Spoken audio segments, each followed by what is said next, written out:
Bismillahirrahmanirrahim. Assalamu alaikum. Hope so all of you are fine. Let's start our today's lesson. Our today's lesson is about fossil fuels, and this lesson includes book page number 196 till 203.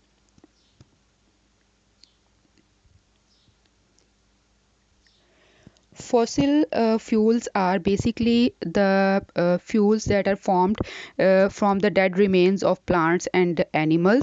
Those were buried under the layers of mud for million of years, and how they are formed due to the high pressure and thermal energy. These plants and animals, these were changed into the fossil fuels. First of all, let's take the example of plants. Like the plants, when they were buried under the layers of mud and soil, then they were compressed due to the high pressure and thermal energy. These plants and trees were changed into coal.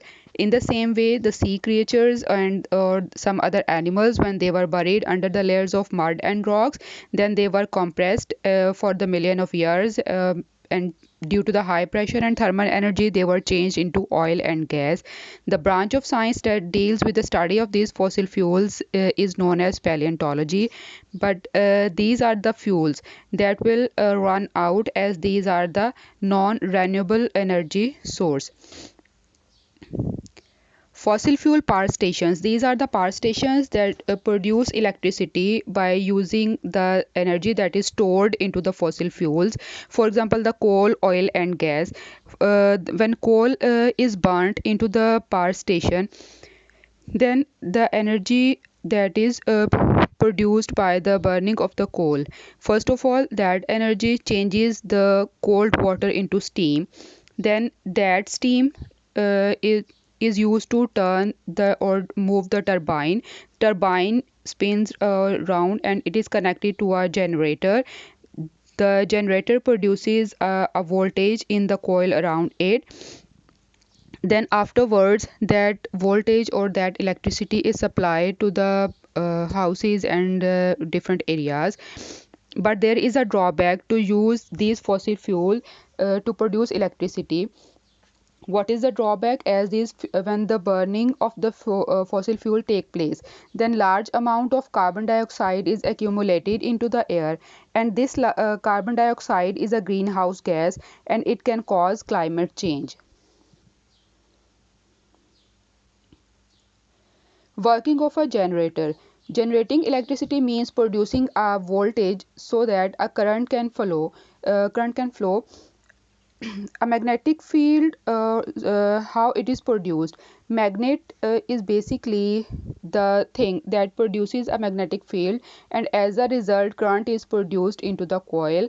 In this way, we can say that electricity and magnetism are interlinked with each other. Like you can see in the diagram, there is a coil, then a bar magnet, and a voltmeter is attached to the coil as well, just to show you how the current will move.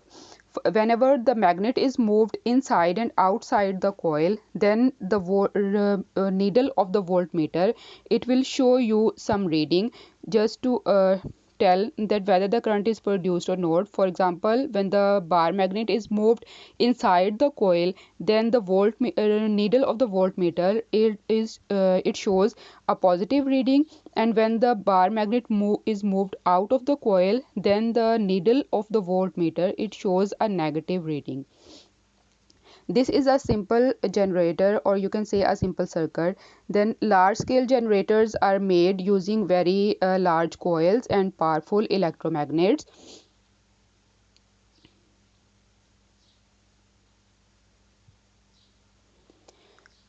Next is renewable energy. This is basically the energy that we get, or the electricity that we produced by using the natural sources. For example, the sun, the thermal energy of the earth as well. First of all, let's discuss solar energy. Solar energy, or solar cells, or the photovoltaic cells, these are the devices that convert the energy of light into the electricity. But these solar cells are uh, first of all, they are quite expensive, And moreover, so many or a large number of solar cells are to be joined to produce a large voltage, or you can say a large amount of electricity. These but Wherever there is sunny condition, then the solar panels or the solar cells can work very efficiently, or even they can work in a cloudy day as well, but they don't work at night or in dark areas. Next one is solar water heater. Solar water heater, again, for this one, to heat up water or to heat up the whole house, the solar panels or the solar cells are used, and these solar cells use the energy of sunlight, and afterwards the cold water pipes are fitted, and these are linked with the solar panels. When these solar panels use the energy of sun, then the water changes into the steam, and in this way the it can be heated, or the whole house can be heated. Geothermal energy, as the name indicates, this is basically the energy of the earth. For this one energy, or to produce this kind of electricity, pipes are drilled deep down into the earth, like 4 to 5 kilometers down into the rocks or into the earth. Then the energy of the earth is used. That energy of the earth, it changes water into steam. The steam can drive a turbine that can drive a generator or turn a generator to produce electricity. Next one term comes the hydroelectricity. Hydro is the term used for the water. This is basically the electricity that is produced using the energy of water. Water is stored into large reservoirs. Then the potential energy of water, it is changed into the kinetic energy whenever the doors of the reservoirs are opened. Then water moves with the high speed, and in this way the potential energy of water changes into the kinetic energy. That kinetic energy is used to produce electricity, and the method is same, like first of all the water, it turns turbines. Then when turbines move, they are connected to the generators, and then the generators produce electricity, and that is supplied to different areas as well. Suitable place for hydroelectric power station is the region with mountains and lakes. Next comes the wave power. Wave the that are produced, uh, they can be used to produce electricity, but there are different, you can say, chambers on the shoreline. The motion of the water forces air backward and forward through a turbine that makes a generator spin to generate electricity, but it is not a constant supply of energy, as it depends how often the waves come. Tidal power, or the tides, these are also used to produce electricity. This is basically a bit like the hydroelectric power. There are tides every day, so the tidal power, it can produce electricity for about 10 hours each day. But tidal barrages, these are quite expensive to build, so only a few countries that have that much budget to build the barrages for the tidal power, they are going to use that. Wind energy. Wind, the speed of the wind, it is used to produce electricity. Where they are in the countries, there the winds blows with a high speed.